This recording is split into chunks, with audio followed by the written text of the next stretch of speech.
ikintu uronse uri mu mabanga y'igihugu kija muri patrimoine public, niko bimeze nayo masezerano ndabivuga, nibyo bita cadeau empoisonné. Urya muntu agwaye ijya cadeau we wabafise biri mu mico y'abarundi, mugabo utwara mu bisanzwe ndabaka nko muri Etats-Unis amafaranga arenga canke ikintu cyose gishikana valeur ya $20 ukuru umukozi wa leta ajana no gwandika ayo mafaranga icagiye gukora niki mugabo twebwe umengo ni ibintu bisanzwe.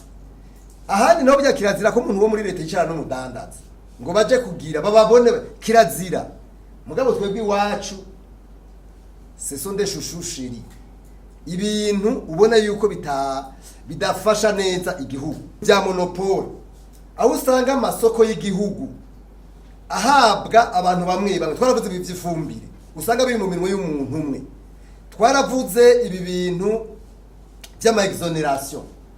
Nagira mbere fatiro kano kanya shimire inzego z'igihugu, ejo hari abakuru twari kumwe, hanyuma naronse n'inzandiko zitari zimwe zijanye n'ibintu bya budget, baratwemereye yuko amafaranga bijya bintu bya exoneration ajya amafaranga bagomba bahereza abantu gutyo muri exoneration ubu uya byose leta yafashe ngo kwibanza kubihagarika, ibyo gucereza abantu kandi rero batumiye uba wabagaye, nico bisigura mu ijambo rimwe, uba wabasuzuguye wabahanye n'imbwa.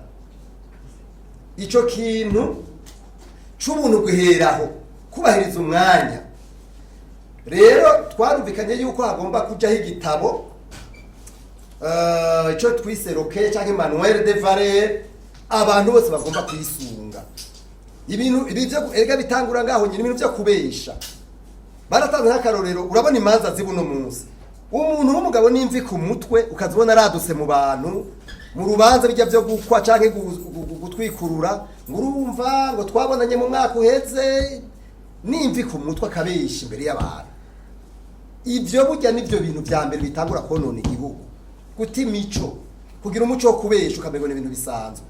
Ico gitabo rero kizofasha cyane kugira ngo ivyo bintu bishobore guhagarara. No kuvuga rero iyo pilier ya mbere urumva ko ihambaye. Pilier ya kabiri ni ikintu twise reforme du cadre légal. Iyo cadre légal n'amategeko, amategeko hari no mundabise no gwanya biturire n'ibikanganyoni. Iyumvire baravuga ngo mwanya amasezerano n'amategeko tugenderako aravuga ngo kwerekana ubutunzi bwabo ababufise, mugabo byaranse no mwiye n'amatwara byaravuzwe, baravuga ibijanye na blanchiment, no kuvuga ibyo kweza amafaranga, bakavuga ibya richissement illicite, kutuga bitagaragaye wakuye ubutunzi, ariko byaranse, ibyo byose byaranse. Rero twibaza neza yuko iyo cadre légal ni yabareforme bizoshobora kugira akamaro. Iyo ni inkingi ya kabiri. Inkingi ya gatatu nico bita lutte contre l'impunité, kugwanya kudahana.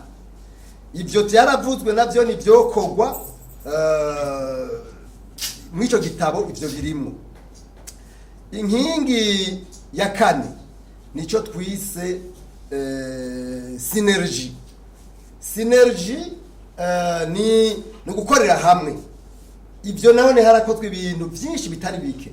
Inkingi ya gatanu ni inkingi ijanye nibyo bita suivi, evaluation, apprentissage, capitalisation.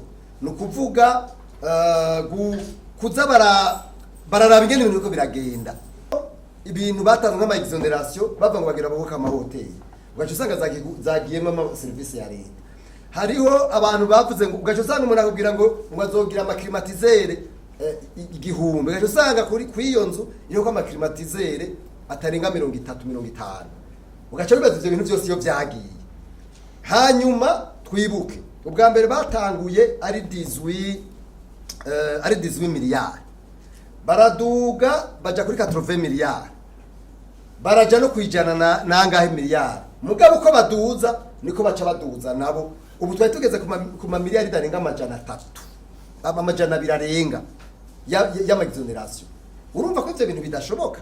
Ubu rero ko leta yumvise akamo ikemera kubigabanya ivyo bintu, nibaza ko ari ibintu byiza cyane.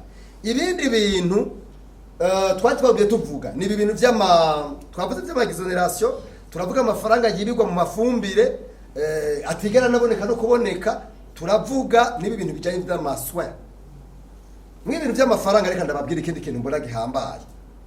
Murabona ko bagiye mu bintu by'amareforme, iki kintu bamenyesha muri mugifate kandi mubaza abantu bo muri leta.